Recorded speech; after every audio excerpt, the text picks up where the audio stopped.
Here is the complete expanded podcast script. Intro music with sounds of the sea and clanging metal fades in and then fades to background. Welcome back to Inherited Dawn, a One Piece podcast. I'm your super host, Franky. And I am your ever-curious co-host, Robin. We are here today to break down one of the most impactful chapters of the entire East Blue. This is it, folks. Chapter 65, titled The Principle. And what a principle it is. We are at the absolute climax of the Baratie arc. Luffy is running on empty, Krieg is pulling out every weapon he has, and the entire restaurant at sea is holding its breath. Holding its breath is right, because this chapter builds to one of the most satisfying cracks in the entire East Blue saga. We're talking about the sound of so-called unbreakable wootz steel shattering under the force of pure, unadulterated will. This is the kind of chapter that makes you want to jump up and cheer. It's a foundational moment. It takes the ideas that have been brewing throughout the arc about strength, pride, and what a person is willing to risk, and crystallizes them into a single explosive instant. If you believe that will is stronger than steel, and you want to follow us on this journey to the end of the Grand Line, make sure you're subscribed. We'd hate for you to miss the moment it all pays off. Exactly. You don't want to be left behind when we finally reach Laugh Tale. All right, let's dive in. The chapter kicks off right after Luffy busted Krieg's great battle spear. Everyone on the fins of the Baratie is losing their minds. They can't comprehend how Luffy is even standing, and you can see it in how he's portrayed. He's swaying, his breath is ragged, you can see the steam coming off of him. He took a direct hit by a bomb, he's been fighting nonstop, and he looks completely exhausted. But he's still on his feet, staring Krieg down. There's no quit in his eyes. It's that classic shonen hero look, but done so well. He looks like he's about to fall over, but his posture is all defiance. You know that as long as he's conscious, he's a threat. And Krieg is just furious. He's not scared, he's not impressed, he's just insulted. This little rubber kid just broke his favorite toy, and his pride can't handle it. It's a fascinating reaction. A truly strong individual like a Mihawk might see this and be intrigued. They might recognize a flicker of potential. But Krieg's strength is brittle. It's based entirely on his reputation and his equipment. Any challenge to that isn't a test. It's a personal affront that must be eradicated. Totally. He starts his whole monologue, puffing his chest out. My spear was just one of my weapons. My armor is my true greatest weapon. He starts listing its specs, made of wootz steel, this and that. It's like he's reading the back of his own action figure box. And he tops it off by declaring himself the most powerful man in the world. It's all talk, but you can see he believes it. That's the key. He genuinely believes his power comes from his equipment. He's powering up a cloud of what looks like gas or steam coming off of him, while Luffy is just standing there, catching his breath. The visual contrast is stark. Krieg is trying to project an aura of immense power, while Luffy's power is simply an inherent fact of his being, even when he's at his limit. It's all sizzle and no steak with Krieg, and Sanji sees this. He's watching from the deck and he's convinced it's over. He says Luffy has no energy left, that there's no way he can win. He's completely lost hope. And you get it, right? Sanji's a practical guy. He's a fighter. He knows what an empty tank looks like, and Luffy's fuel gauge is on E. Sanji operates on the logic of the world he knows. In his world, a fight is a contest of energy, technique, and endurance. When one person is fresh and clad in steel, and the other is bleeding and exhausted, the outcome should be predetermined. He hasn't yet learned to account for the variable that is Monkey D. Luffy. But then we get Zeff, the old sea dog himself. He's perfectly calm as always, leaning on his peg leg, arms crossed, watching with this unreadable expression. He turns to Sanji and tells him that Luffy possesses a weapon that Don Krieg could never have, a weapon more powerful than any spear or armor. And Sanji, in his panic, doesn't get it. He's thinking literally, a weapon? What weapon? He's barehanded. This is the moment, the thesis statement for the whole arc, maybe for the whole series. Zeff says Luffy's weapon is his readiness to die, his lack of fear. The moment he set out to sea with the goal of becoming Pirate King, he put his life on the table. It's already been wagered. He calls it a principle. On the battlefield, the moment you feel fear of death, you've lost. He says it's as simple as that. 1 second of fear is all it takes for your opponent to land a fatal blow. It's not a metaphor. It's a statement of tactical fact.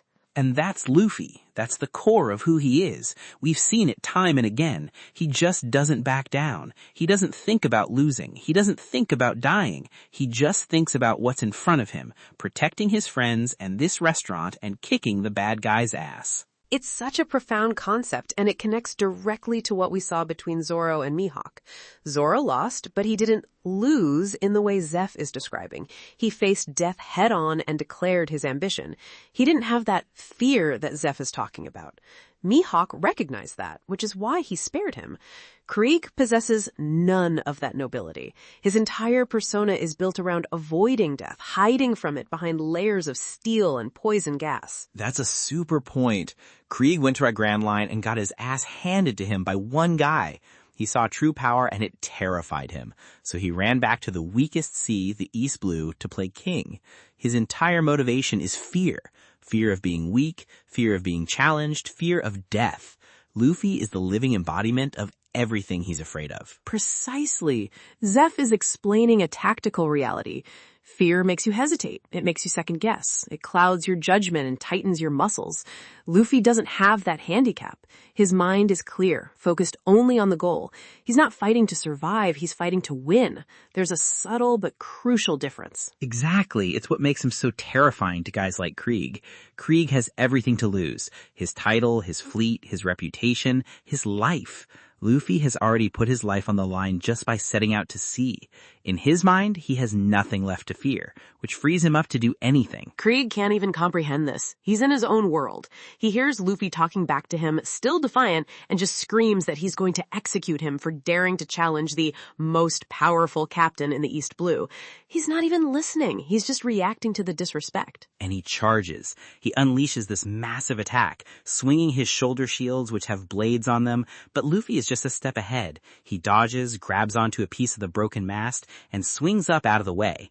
Pure instinct, no wasted motion. It's another example of Luffy's incredible battle sense. He's not a trained martial artist like Sanji or a dedicated swordsman like Zoro. He's an acrobat, a brawler, and he uses the environment better than almost anyone we've seen.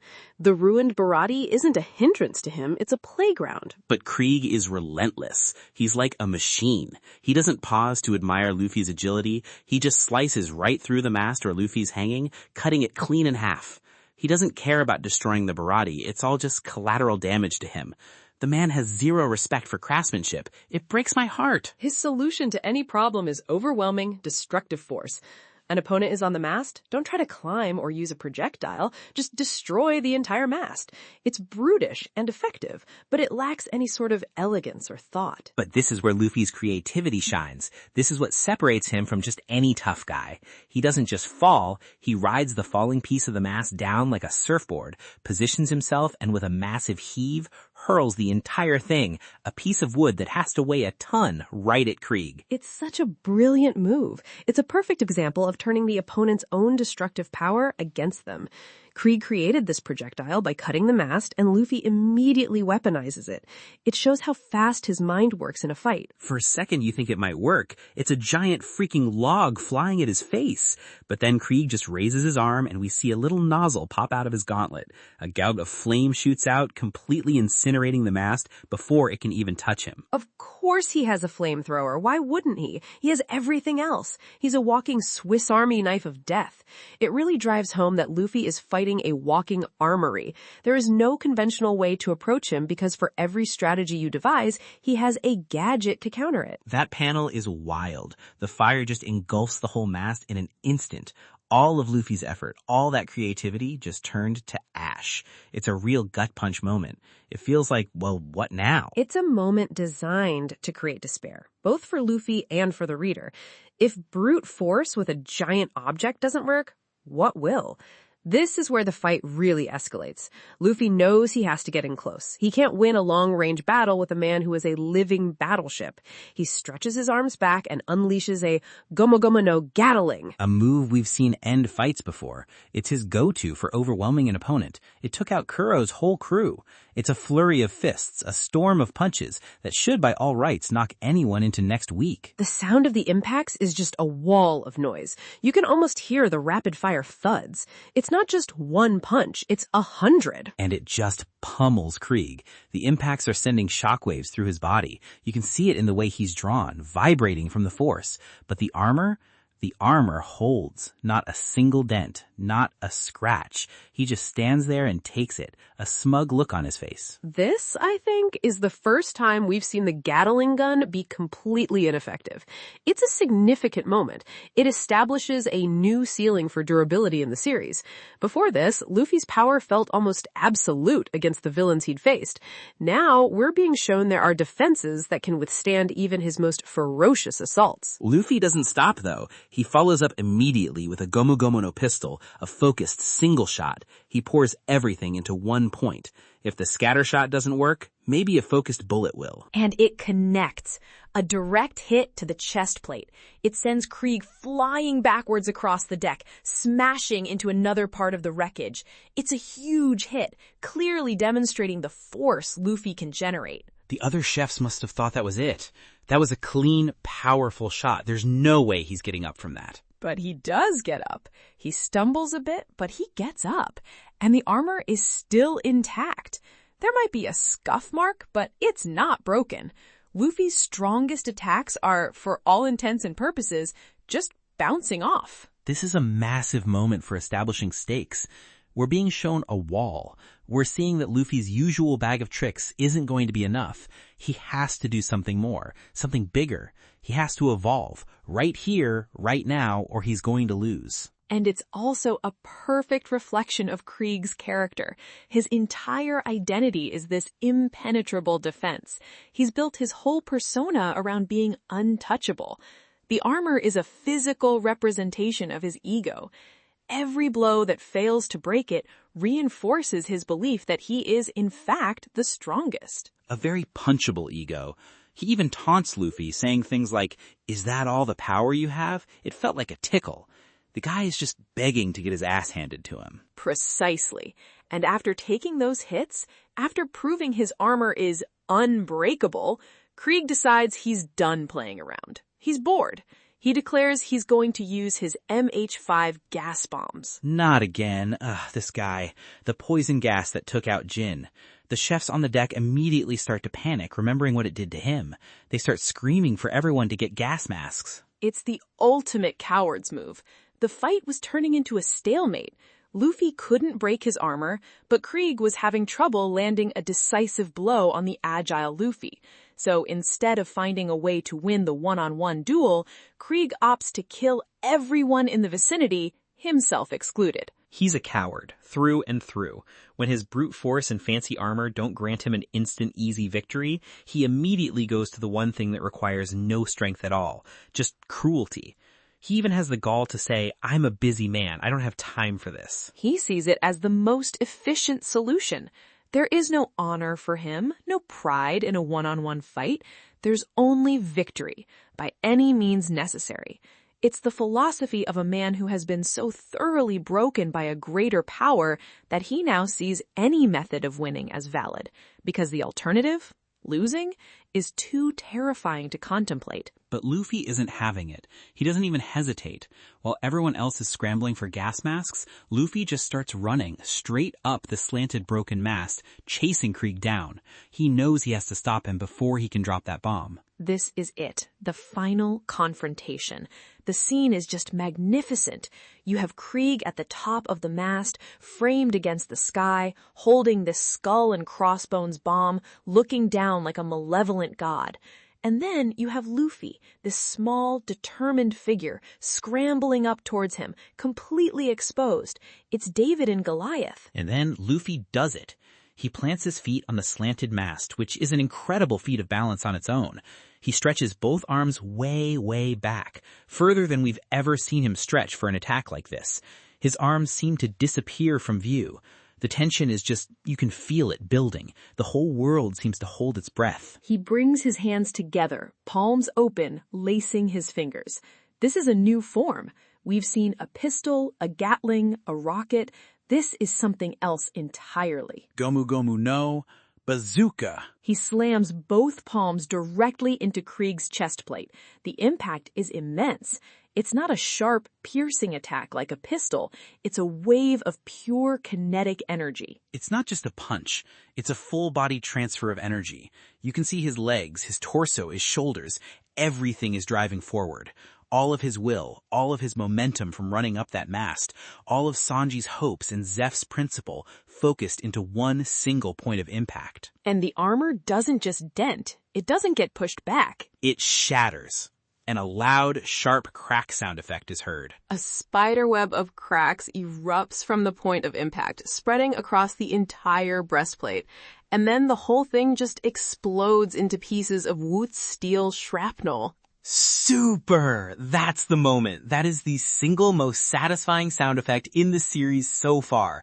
The sound of arrogance breaking, the sound of will overcoming steel, the sound of a bully getting what he deserves. He did it. He broke the unbreakable. He broke the principle that Krieg lived by. He proved Zeff's theory in the most spectacular way possible. No amount of armor, no amount of technology can protect you from someone who simply refuses to lose, who has no fear of death.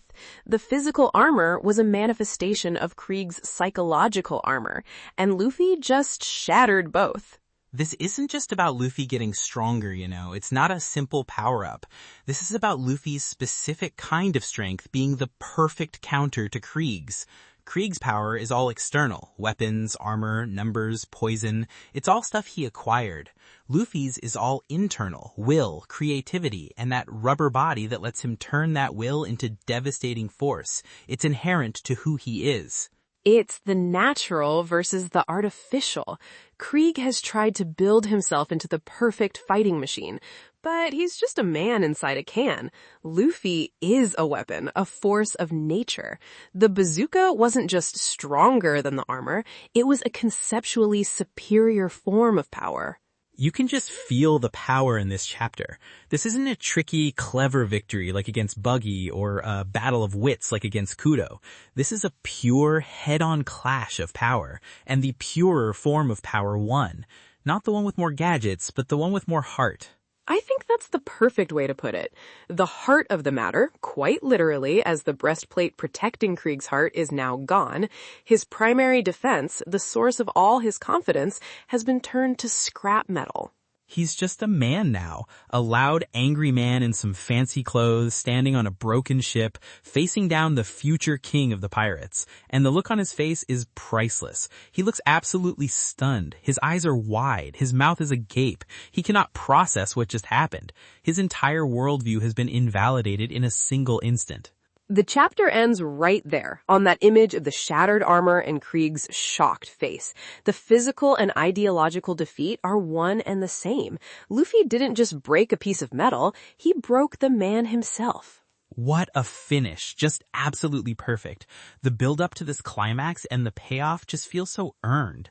We spent the whole fight and the chapters leading up to it hearing about this legendary armor, seeing it withstand everything, just so this moment would hit like a cannonball.